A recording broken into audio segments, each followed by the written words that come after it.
I won't make the whole thing on you. I'm just going to. So are you? Oh, I keep kicking my camera. Are you grafting, or are you just making like? I'm gonna make a grid line because everyone's like, I don't use grids, you know. Well, I use grids because I gotta. Yeah, we're not stupid. I figure, are you just gonna find the center or gridding? Yeah, like, I just found the center. Like graph paper and gridding? I'll throw me a couple little straight lines on it just to, yeah. And what kind of pencil are you using? Stabilo or the Omnicrons. Okay. Oh. That's the only two they make. All right. Well, go ahead. Don't let me stop you. Oh, you're rolling? I'm rolling, baby. Oh. Okay. Here we go. Just keep going. Don't mind me. Don't pay attention to the guy behind the curtain. Well, when I usually do a panel, some people, they say they don't like grids, but I do. It's an old sign painter thing. And makes your life simple. Yeah, I mean, you don't have to draw the whole damn thing, the whole thing out, but a few lines for reference is always a plus on anything you do. So, got a couple lines there. Let's find our center. We got 18, so we go back here. And then, oh, and I forgot to mention, Shane's a lefty also. yeah.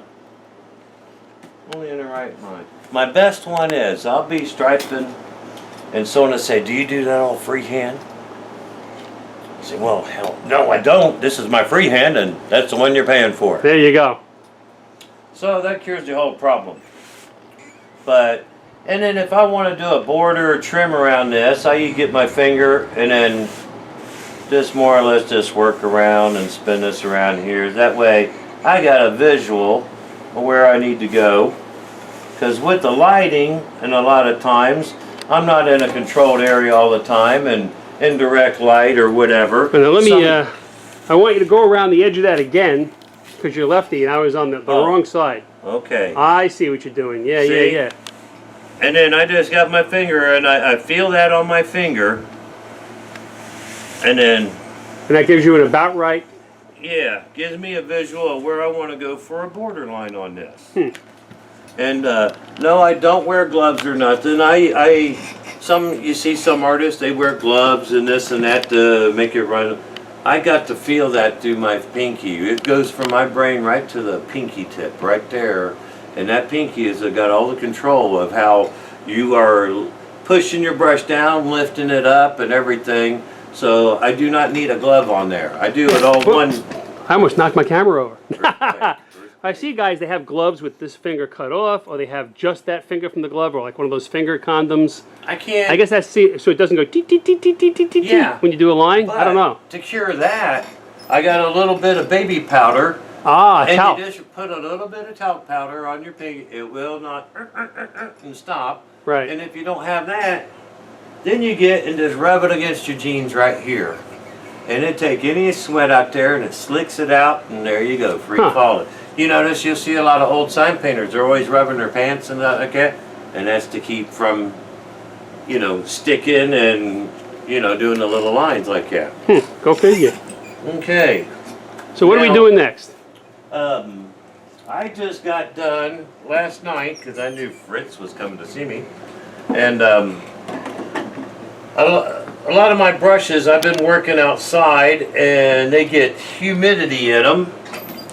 So I clean my brushes out with lacquer thinner. I keep them soaked in motor oil. Not the fancy stuff, just some cheap ass, you know, non-detergent 10W30 or 40. And then I use Dixie cups. So you use lacquer thinner to clean the motor oil out? Yeah. Huh. And then if you are working with urethanes or anything else, you don't have no residue and nothing in there that reacts with your urethanes. Because I work with House of Colors urethanes, some of the hot hues. I use enamel. You could even use base coat off cars, but it comes out, they put too much binder and balancer in your base coats, and once you pull a line, it thins out too quick. It's too transparent because there's too many binder balancers. You need pigment. And nowadays, paints are changing from pigment paint into resins and dyes. Like the hot hues from DuPont's. Right. It's resins and dyes, it ain't pigments. They've only used one shot. Yeah, now one shot it's a pigment. But they've changed the formula a few times, and we've had some problems with it. But with reds and oranges, it turns out a little chalky. Throw a little bit of hardener in there. But if you use an oil-based thinner, and then you don't have to, it don't chalk up as much, but it don't bite as hard. I'll sit over here while I can. Yeah. But I don't stripe enough to where I've ever. Well, come on, Fred, get with it. I haven't exceeded past, and I got one shot. It's what I'm set up with, so I continually use it. So why would you change? Why would you go back and forth from like using a urethane to a one shot? Well, that's because like the house got the urethanes, then I can stripe a bike and they could clear over it, and then you don't have no reaction, because sometimes it will, when you use one shot and you clear over it, either it'll sag or it'll pull that pigment off and you're clear and sag, or it could wrinkle. It depends on your flash times. That'll be one of our 20 questions later on. So, okay. Like I say, a lot of times, you talk to a pinstriper, and you have a question in your mind when you're at some place like San Antonio or one of Carl Casper's shows in Louisville, and you go up and you can roll shit, and the pinstriper answers it before you even ask the question. That's what's happening a lot, And then also, not just one striper in the world knows it all, because it depends on where you are. Where I'm here in Ohio, I'm in a valley, and we got a lot of corn and trees and everything. It produces a lot of humidity, so our brushes work differently. And if you're up in the mountains and in a different altitude, like when we go out to Utah, you notice your brushes ain't working the same as when you was at home. It's fast. It's a whole nother world. Or if you're in the desert in Vegas, then you're having to use hardener and stuff, because I've even striped with enamel paint using lacquer. At the desert sands in Vegas? Yeah. Or the desert in general? Just general. And what kind of brush is that? I like Mac Series 10. It ain't got no big name on it. Oh, it doesn't? Because I was just going to show everybody. Well, I'll show everybody what it looks like. And it looks like it used to have the blue thread for the ferrule. So I guess the ink is worn off the handle. But it's a Mac 10 series. And like we've been saying, all you gotta do is Google that stuff and you can get it online. New one. There's a new one for you. There it is. It's a Mac 0. It says Mac 0 there. A lot of guys I'll use 0 and double zeros, and sometimes a number 1. I keep a lot of zeros and double zeros around. Yeah. So there you go. I use zeros and double zeros. And that's a pretty.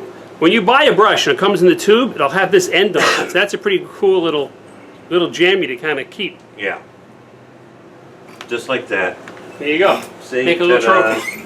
Or if you wanted to play checkers or chess, and who has like the Excalibur brushes and Mac brushes, you could just do it like that. Yeah, and then there's a little Excalibur. He's sort of whittled, but the different length. This is real short hair, then this is the medium hair. So did this come short, or did you cut it down? No. It comes. I try not to trim brushes except for just at the very tips when they have a little wild one. 1 to 2 hairs. Yeah. And then when I do that, I put them against something white, and then I don't whack them off with the X-Acto knife or nothing. I get some little clippers, and I could clip. Oh, like toenail clippers? Yep. Okay. Perfect. Then you don't kill that brush, because once you whack off the end, you never get a skinny line. They're always fat lines. So this here is an Excalibur 0. I'll show you that. I hope it focuses out. And this is the Mac, and you can see how the brushes, one's long, one's short. So this would hold more paint. You could pull a longer line. And this one here, I don't know.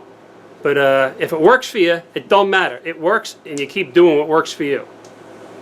Here's one with super long. Shane says that's super long. Well, compared to this guy, there you go. Yeah, the Excalibur is twice the length. Cool. All right. All right. So do that voodoo. Do the voodoo. So you have this just basically graphed.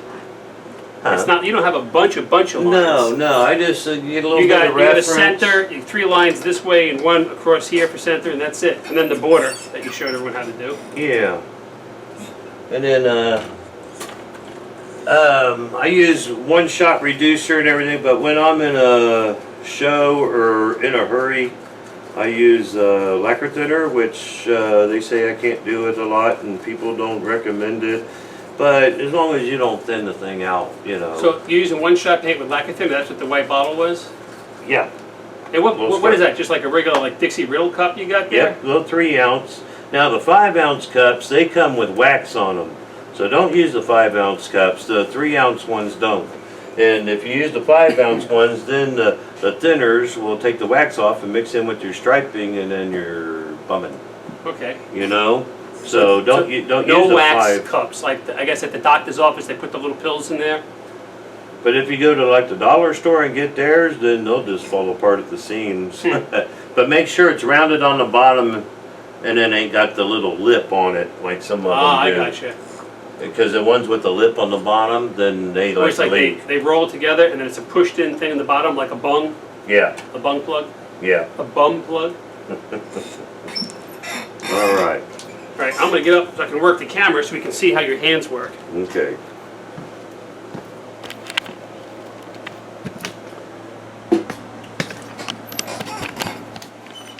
Still rolling? I'm rolling. Now, when I load my brush, some people, let's see, let's do a little paleting. Some people, they palette their brush out like this. But with me, with the humidity, by the time I go stripe something and come back, that's dried up. So I'm wasting a lot of paint, right? As far as if I keep it in the cup and palette off the side, and then I wiggle a little bit side to side. See how I did that right there? That loads you up, and then you rake off the excess. All right, do it one more time, just cuz. Just see? Yep, you're good. Ah, I see. Yeah. And then wiggle it like that, Okay. and then now get off your excess. And I guess after so many years of doing it, you just get used to it. Right, and you don't even know you're doing it really. Okay, now I'll stand up here. Table's a little short, so I'll bend over big time. Let's get rid of some of these little extras here. And then for straight lines, I use a metal ferrule. See that metal ferrule on there? Yep.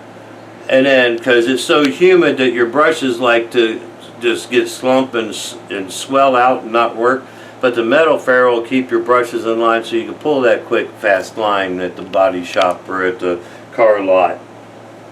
And get out of Dodge before, you know. Make your money and get going. Oh, yeah. The other day I had a brand new Chevy truck come over and striped the wheel wells, marker lights, turn handle, you know, turn signals, door handles, and tailgate. And we put like 14, 16 designs on that in about 20 minutes out the door. Okay. So usually when I start with a crisscross. And then I just work off of it from there.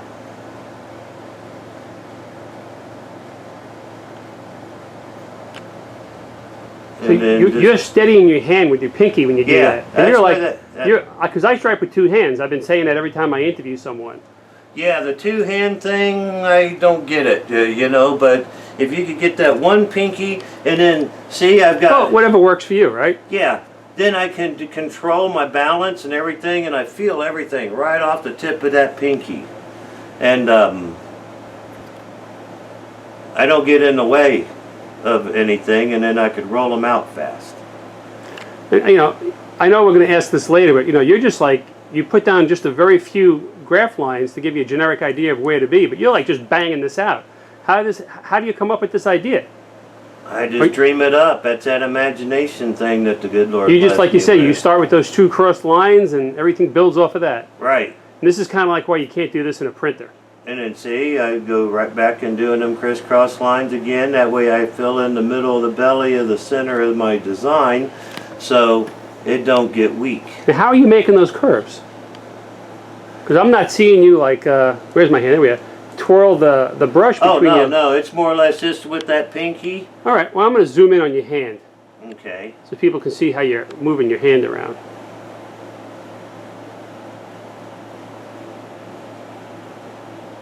Yeah, see, you have a very unique way of striping. Kind of like Dennis Wilson from the Beach Boys plays drums.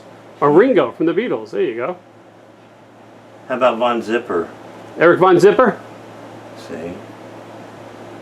He's my idol. There you go. The rats and the mice. Oh man. That's a generational reference. You guys can Google it. Yeah. They can Google, can't they? I can't Google too well. Well, you know, it's a computer world out there, kids. Right. And I'm not really into people like, oh, you just do this and that. No, I don't want to know. We're just a couple of analog guys. Rotary phones and pro kids. Yeah.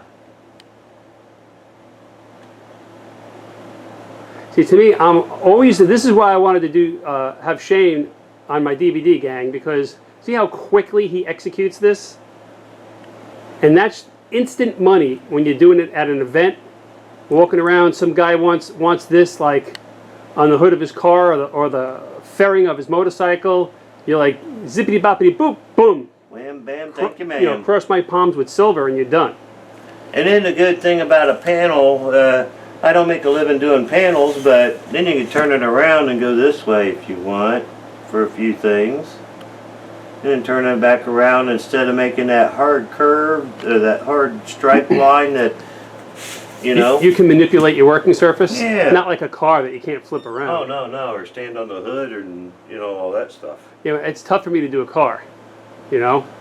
But, you know, I get it. But it takes, I can't do it as fast as you. I got to really work at it. And as long as you keep your consistency of your design throughout the whole car walking around it, then you come out with some nice clean work. And like yesterday morning, it was Sunday morning, guy come over with his three-wheeled Harley, put 16 designs on it, and every little panel I spaced them out, and out the door, baby. And like, for all you guys at home, you see how loaded that brush is right up to the ferrule? That's how you got to do it. Right. Now cutting all the hairs off of it, like, oh hell, where are them things? I got to follow you now. Okay. Yeah. Hell, 2/3 of the hairs are off of this. Stop moving. There you are. Yeah, But okay. This was like a number 2 striping brush. Dude, stop. Keep your head in one Okay. spot. You're And freaking then- out the cameraman. Sorry, dude. But after the years, I've had this maybe 15, 20 years. Wow. So, yeah, if you take good care of your brushes after I'm done, then I clean them out with the thinner. I will say that it seems like the guys that use motor oil have their brushes the longest. Oh, yeah. I know I don't take care of my brushes, so that you know, every year or two I'm replacing brushes, or every couple months if I use them a lot. The baby oil don't want to come back out. Now, if you really want to mess up a brush, I mean, in the old sign painters, they use lard oil. But that's working with oil-based thinners, and we used to have lead in that paint too back then. But lard oil will, if you put too much in and you don't get it out of your brush when you're striping, your stripes will never, ever, ever dry. I had a guy, and he had striped his car, and he didn't pay me. He said, I'll catch up to you later. Well, then he thought I forgot, and he come back and wanted something else striped. Well, I striped it. I put lard oil in it. Never, ever, ever dried. And then he got me again. So instead of getting mad at him, he didn't know it, but I already got him back. There you go. But that was just an old trick I learned from an old sign painter. And sign painting, it's a rare art anymore. But you learn so many different skills for the striping and everything else just off the way the paint works, you know. How you manipulate it. And when you're up on a 40-foot ladder lettering a billboard with deer flies biting you in the back, you try to make it as quick as you can to get that job done. Man, they ate me up that day too. But I never know where I'm going with this. I just sort of dream it up. That's why I try it that way. Not everybody looks like a carbon copy when I go to the car show and everyone's stripes look the same. You know what I mean? Right, I got you. it's got a familiar taste, but Well, a lot of times I think if stuff looks too perfect, it's really nice. I appreciate it, but a lot of times it loses that flavor too. right, Like when you put sprinkles on a cupcake, it's pretty random, you know? right. So, I mean, I got different styles depending on. I mean, I got my Harley styles of striping. I got my semis. They got a whole different style of striping, and then you got your new cars and your old school rat rod, you know, styles. And right now I'm like engrossed in your hand style. I never actually sat and watched you stripe like this. oh yeah, But you're absolutely unique in the way you handle the brush.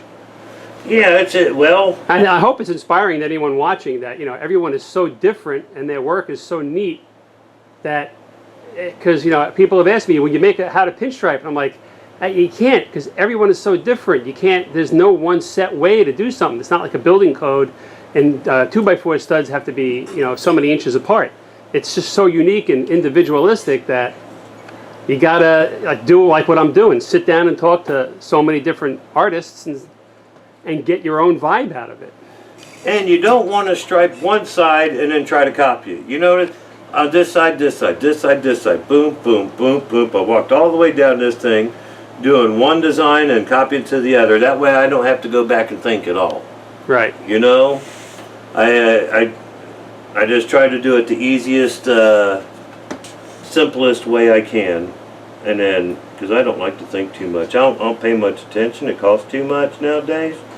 So, and then all of a sudden you get to the other end and ta-da, you're done. So now I'm going to do this right here, and then I'm going to bring this to the edge of the table. And it's kind of odd sitting down, but I've got a bad reflection. See how I'm using my pinky to keep my guideline? Yep. To keep me Right on the very straight? edge of the panel. Now I can come over here and try to match it up, but that's why that pinky is so important. Okay, and then I just use one pinky. That way I get more of a pivot. You got some stripers that hold all their fingers down, you know. There's like this, and then at least a couple. Some of them ball them up and hold up, but I like to choke back on my brush. I got long fingers anyway. And let me get a little bit thinner here. And then after this dries, I also use lacquer thinner because I did charities for like 23 years, like 110 charities or something. And well, ran most of them. And I ain't got much time to let sit and watch paint dry. So I sit there and use lacquer thinner and learned how to use it, and then I can come back in this in 5-10 minutes, throw me another color on there and keep rolling, baby. All right, well, I'm going to zip over here with the camera. You get a better view that way? I'm going to go right, start at the bottom, just hold it steady, and I'm going to pan up. And that's pretty neat. It's like that took you a minute. Like if you were going to sell just this piece of work, not the panel, but if you were going to do this on like, you know, a top of a saddlebag for a bike or a fender or something, I mean, what would you charge? This is like 2018 and... Right, like you can get 40 bucks or something out of something. Like 40 bucks? And throw a few dashes of another color with it, and ooh la la. And like I'm sure that like... Just like my arms, I drew them out. Oh, let me see that. Yeah, let me check out the tattoos, gang. There you go. But I'm sort of into this continuous line thing, not just shapes in this, it's all connected. Right.